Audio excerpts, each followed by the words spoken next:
자, 우리 이제 역사 이번 2024년도 마지막 수업인데 여기 조선 후기의 경제 사회적 변화부터 해서 이 시험 범위에 해당하는 파트 정리해 보도록 하겠습니다. 이 주말에 한번 봐주시는 게 좋겠죠? 화요일날 시험인가 그랬잖아, 맞지? 자, 이 조선 후기 때 경제 사회적 변화는 첫 번째 상품화폐 경제가 발달한다 돼 있는데 조선 후기는 농업도 발달하지만 상업, 공업도 같이 발달한다는 게 포인트야. 특히 농업은 아주 혁신적으로 변화를 하게 되는데 바로 이 모내기법이 특징이에요. 모내기법. 자, 모내기법은 조그만한 데서 모를 만들어서 이 모를 옮겨 심는 거거든, 논으로. 여기서 가장 중요한 거는 모내기법이 전국적으로 보급되면서 자, 첫 번째 노동력이 절감된다는 거야. 노동력 절감. 이거는 노동력 절감은 뭐와 관계가 있냐면 잡초 제거. 잡초 제거가 굉장히 빠르게 되거든. 그래서 이 노동력이 조금 적게 드는 거야. 그러면 반대로 생산력이 뭐 되겠죠? 증가되겠죠. 이게 2번이에요. 자, 그럼 생산력이 증가되니까 뭐 판매하는 양도 많아지겠죠, 나중에. 자, 그리고 이제 또 바뀐 점은 뭐냐면 상품 작물을 재배. 이제 쌀만 농사 짓는 게 아니고 팔기 위해서 시장에 팔아서 장사하기 위해서 농사를 짓는다는 건데 그 대표적인 게 쌀이나 인삼이나 담배나 모카, 채소 이런 걸 보고 무슨 작물이라 부른다? 상품 작물이라 부른다. 그래서 요것들을 시장에 판매한다는 게 포인트야. 자, 그러면 이 농업이 발달함에 따라서 나타나는 영향이 있겠죠. 자, 농민층이 나눠지게 되는데 자, 이 모내기법이나 상품 작물 재배하면서 농사를 대규모로 성공한 사람들은 농민이지만 부자가 되는 거야. 그래서 일부 농민들이 부자 농민이 된다. 이게 포인트예요. 농민인데 부자야. 부농이라 불러. 하지만 대다수의 농민은 이 성공은 잘 못했죠. 그래서 토지를 잃고 몰락하거나 아니면 뭐 품팔이를 하거나 일용직 노동자가 되거나 뭐 이런 식으로 삶이 됐다는 겁니다. 그래서 일부 농민만 부자가 됐다는 걸 잘 기억하면 되겠고 이 모내기법이 중요하다고 기억하시면 되겠습니다. 자, 그에 따라서 조선 후기 때 상업도 같이 발달하게 되겠죠. 아까 전에 했던 모내기법으로 인해서 농업 생산력이 증대되거나 그래서 이 많은 농민들이 부농 말고 빈농들이 도시로 와서 노동자가 되는 거죠. 맞죠? 그래서 도시 인구가 증가하게 되거나 이런 특징이 있습니다. 자, 그럼 상업이 발달하게 된 가장 첫 번째 요인은 대동법 때 등장한 공인이라는 사람이에요. 자, 대동법의 등장으로 인해서 공인이 등장했고 이 공인은 상인이거든요. 상인. 근데 어떤 상인이냐? 나라에서 필요한 물건을 거래해서 오는 상인이기 때문에 굉장히 대량으로 구입을 하게 됩니다. 그래서 상업의 규모가 커진다는 걸 기억하고 세 번째 보시면 사상의 성장이라고 되어 있어요. 사상은 개인적으로 지역에서 발전한 상인들이 되는데 이 지도를 보시면 사상이 지역마다 나와 있습니다. 의주의 만상, 평양의 유상, 개성의 송상, 한성의 경강상인, 그 다음에 여기 있는 부산 동네에 내상이 있습니다. 자, 이 의주 만상을 여기 보시면 청나라하고의 무역을 주로 했던 상단이 되겠고요.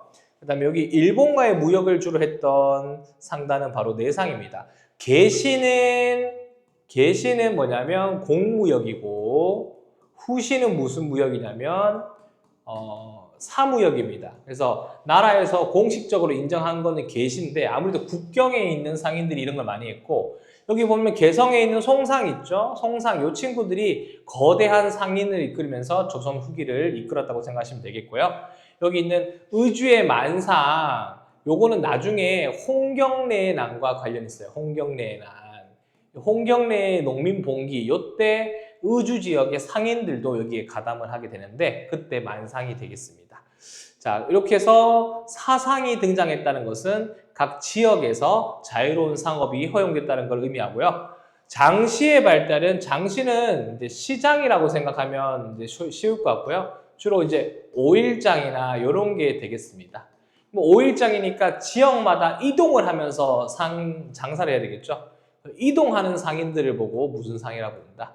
보부상이라고 부릅니다. 그래서 이 보부상이 등장하면서 장시가 발달했다. 이것도 잘 기억해 주면 좋겠죠.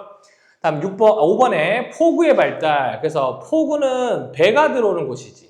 그래서 이거 배가 들어오는 항구에 바로 장사꾼들이 많이 모였다는 뜻이 되겠고요. 무역이 발달하면서 청과 일본과 무역이 활기를 띠고 화폐가 유통이 됩니다. 상평통보라고 해서 숙종 때에 만들어진 전국적인 이 동전이 있습니다. 상업이 발달하면 화폐가 발달할 수밖에 없겠죠. 이렇게 해서 조선 후기에 상업이 발달하고요. 그 뒤를 이어서 장사를 하려면 물건을 팔아야 되니까 만들어야 되겠죠. 그래서 수공업이 발달하게 되는데요.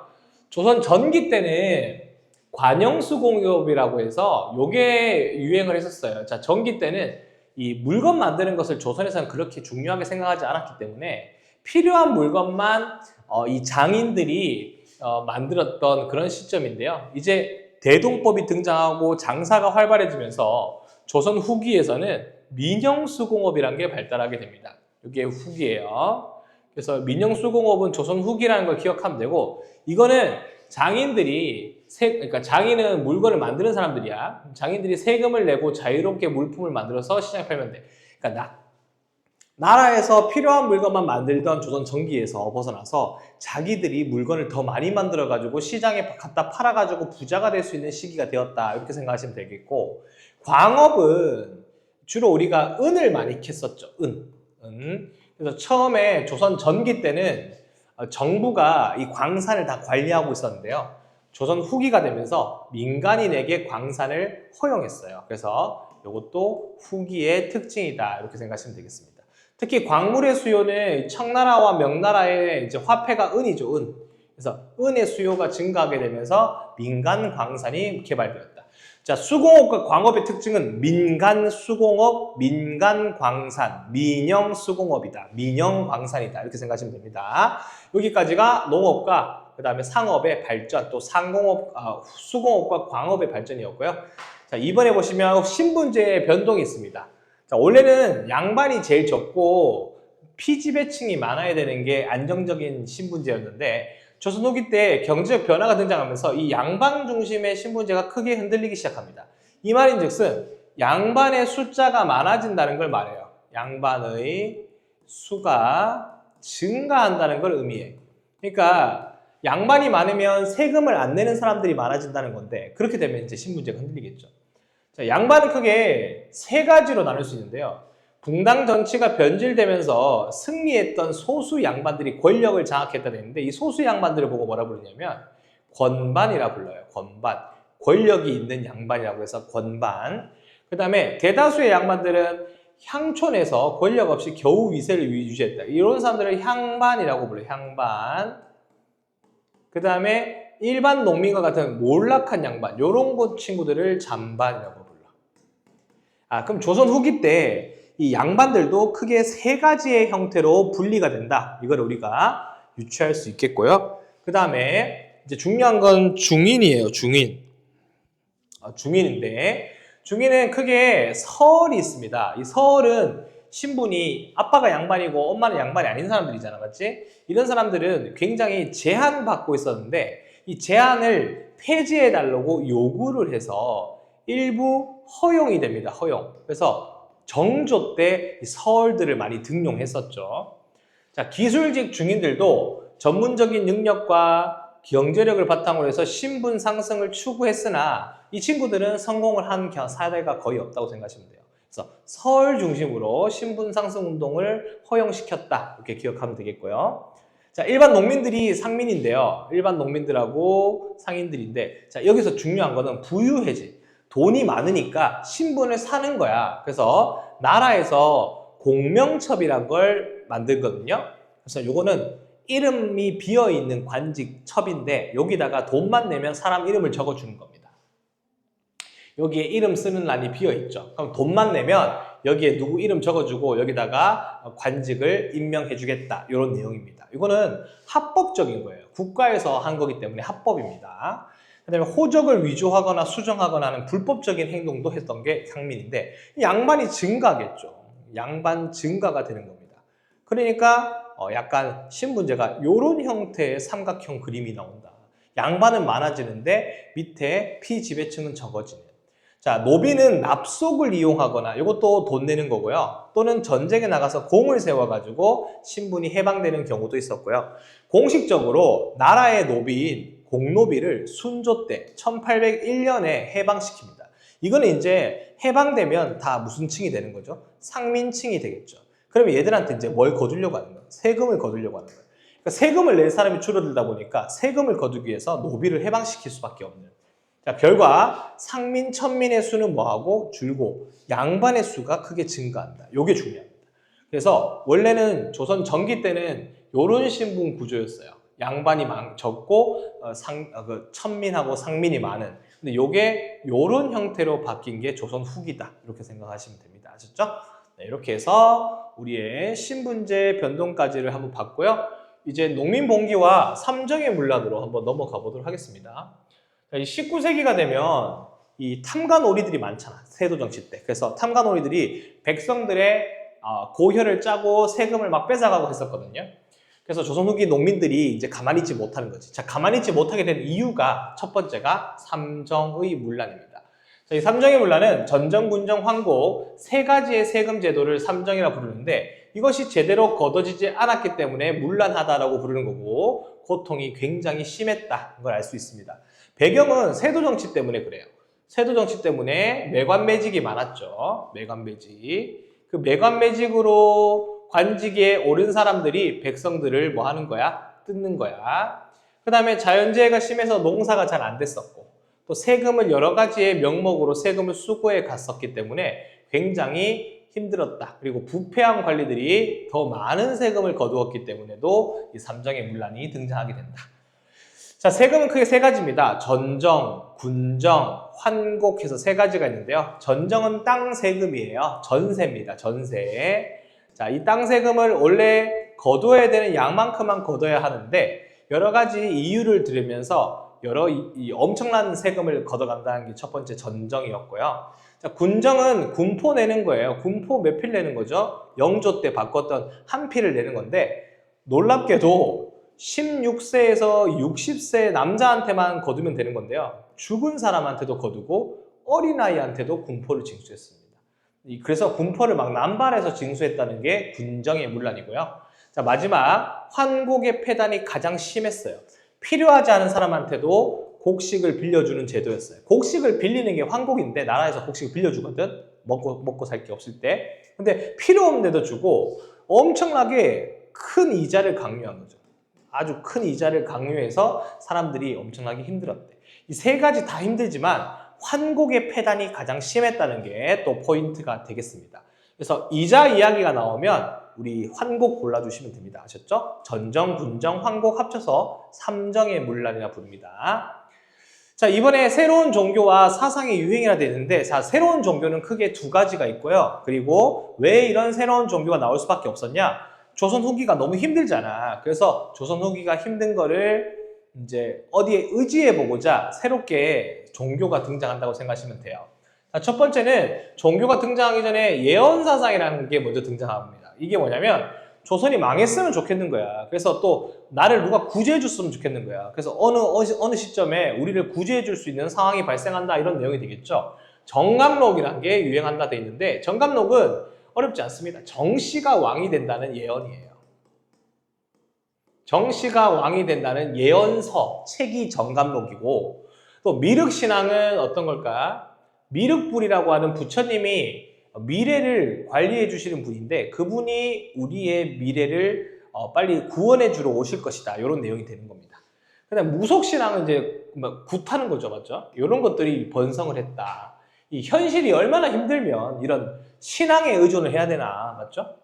자, 그러면서 등장한 종교 바로 첫 번째가 천주교입니다. 자, 천주교는 중요한 게 서학이라고 적혀 있죠.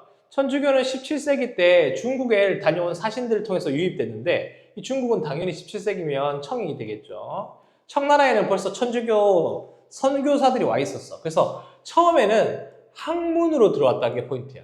그래서 서양의 학문이라고 해가지고 서학이라고 불러. 그리고 나서 18세기 후반 남인학자들 중심으로 해서 종교화가 되기 시작합니다. 자, 이 종교화가 됐던 대표적으로 이 학자들은 정약용이라는 사람이 있어요. 들어봤을 거예요, 맞지? 실학자 정약용. 이런 사람들이 신앙을 믿기 시작하면서 중인, 상민, 부녀자 같은 하층민들한테 퍼지기 시작합니다. 왜 퍼졌는지를 봐야 되겠죠? 자, 첫 번째는 인간의 평등 때문에 그래. 우리 그리스도교는 인간 평등이잖아. 두 번째, 조상의 제사도 거부해요. 우리 제사 안 하는 거 아시는지 모르겠는데 교회 다니는 사람들하고 천주교 다니는 사람들은 제사보다는 미사 같은 걸 하고 치우죠. 맞죠? 그러니까 이 두 개를 강조하니까 특히 인간 평등 때문에 하층민들이 좋아했겠지. 그러면 이거 평등이면 신분제가 없는 거잖아. 그러면 조선 정부가 가만히 있으면 안 되겠죠. 그래서 조선 정부는 이거를 뭐 하기 시작한다. 탄압하기 시작합니다. 특히 탄압했던 건 평등도 그렇지만 특히 요거예요. 제사 거부. 제사 거부는 성리학을 부정하는 거기 때문에 조선 정부에서는 허용을 해줄 수가 없었다는 뜻이고요. 하지만 그렇게 사람을 죽이고 억압하고 함에도 불구하고 이 평등 사상과 내세 사상, 요거는 죽고 나서의 인생, 뭐 천국, 구원 이런 사상이 되는데 요런 게 있다 보니까 현실이 너무 힘드니까 차라리 죽고 천국 갈까 이런 생각도 할 수 있겠죠. 이러면서 교세가 확장됐었다. 우리 기억해야 될 건 평등과 제사 거부입니다. 그 다음에 동학은 서학의 반대말 같지 않나요? 맞죠? 그래서 서학이 등장해서 사람들을 꼬시고 있으니까 우리나라의 정통적인 종교, 정통적인 학문이 필요하다 해서 경주의 잠반, 몰락 양반이었던 최재우라는 사람이 유교, 불교, 도교 여기다가 민간신앙까지를 합쳐가지고 창시했던 게 바로 동학입니다. 자, 동학은 평등 사상이 가장 대표적이에요. 인내천, 사람이 곧 하늘이다. 누구나 사람이고 누구나 하늘이 있듯이 그래서 평등을 강조합니다. 자, 우리가 기억해야 될 거는 여기는 제사를 합니다. 제사 인정이에요. 네.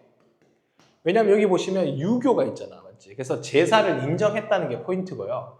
정부가 여전히 동학도 탄압합니다. 왜냐하면 신분 질서를 위협했다? 이게 무슨 사상을 강조했다는 증거죠?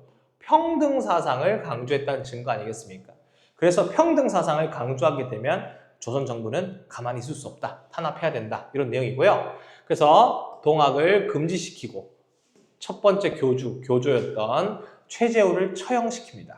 그리고 2대 교주 최시형이 경전, 동경대전 용담주사는 경전이에요. 경전. 우리 성경책 같은 겁니다. 이런 것들을 편찬하면서 하층민들, 특히 농민층 위주로 동학이 전파되었다. 이렇게 기억하시면 되고 대부분의 농민들이 동학 교도였다라고 봐도 무방할 정도로 그렇게 지내고 있었습니다. 아셨죠? 19세기 농민 봉기의 발생인데 자 이제 참다 못 참은 농민들이 봉기를 일으키기 시작합니다. 자, 농민 봉기는 크게 두 가지가 있는데 농민 봉기는 적극적인 내용이고요. 소극적으로 먼저 저항을 하는데 첫 번째는 세금 안 낼 거야 라고 해서 소극적으로 저항을 한번 해보겠죠. 소극적인 세금 납부 거부. 그 다음에 수령과 향리의 비리를 고발하는 벽서. 벽서는 벽에다가 게시판 써서 이제 적었다는 건데 이런 것들은 큰 저항이 될 수가 없죠. 그래서 점차 적극적으로 직접 횃불을 들고 일어난다 이렇게 생각하시면 됩니다. 첫 번째는 홍경래의 난인데 홍경래의 난은 서북 지방민에 대한 차별이에요. 지역 차별. 조선 초부터 이 평안도 지역을 좀 차별을 많이 했어. 그래서 여기에 대해서 불만이 가득했었던 것도 되겠고 그리고 나서 세도 정권의 수탈도 심했고 이 홍경래가 실제로는 몰락 양반 출신인데 과거 시험을 치면 탈락을 했던 거야. 근데 알고 보니까 좀 서북지방 출신이라는 그런 게 많이 작용을 했었던 거라고 생각을 했나 봐. 그리고 평안도에서 홍경래를 비롯한 몰락 양반, 신흥상공업자 등이 주도해서 봉기를 했는데 여기 아까 전에 우리가 봤던 그 만상 그런 상인들이 이제 자금을 대는 거죠. 그리고 청천강 북쪽까지를 엄청나게 장악을 했었는데 결국은 정부군한테 정주성 전투에서 패배하게 됩니다. 자, 이게 홍경래의 난은 간단하게 기억하시면 되고요. 위치를 알아야 되거든. 홍경래의 난 위치. 홍경래의 난의 위치는 서북지방 이쪽 평안도 지역이라는 걸 꼭 기억을 해야 됩니다. 됐죠? 자, 그 다음 이 의인은 처음으로 일어났다는 거와 이후에 발생하는 농민 봉기들에게 큰 영향을 주었다는 그런 의점이 있습니다. 됐죠? 자, 임술 농민 봉기는 1862년에 있었던 농민 봉기가 되겠고요. 이 임술 농민 봉기가 1862년이 임술년이야. 자, 여기서는 세도 정권의 수탈과 삼정의 문란이 더 큰 요인으로 가져오게 됩니다. 자, 여기는 이제 경상남도에서 출발하거든요. 여기 보시면 뭐 계령, 단성, 진주 이런 지역에서 한꺼번에 있어서 전국적으로 확산, 함흥에서 제주까지 확산됐던 게 임술농민봉기인데요. 자, 첫 번째는 경산 우병사 백낙신이라고 하는 탐관오리가 있습니다. 이 친구가 너무 심하게 수탈을 하니까 몰락 양반이었던 유계춘이라는 사람을 중심으로 농민봉기가 시작됐던 게 진주 농민봉기고요. 이걸 시작으로 해서 남쪽 지역과 전국으로 확산된 게 임술련의 임술농민봉기다 생각하시면 됩니다. 규모가 너무 커지니까 정부에서도 관리를 파견하고 삼정 이정청이라는 걸 설치하면서 이걸 해결해 보려고 했으나 이것도 미봉책에 불과했습니다. 미봉책. 그러니까 해결하는데 직접적인 방법이 아니죠. 그래서 성과가 그렇게 크진 않았다. 이렇게 기억해 두시면 되겠습니다.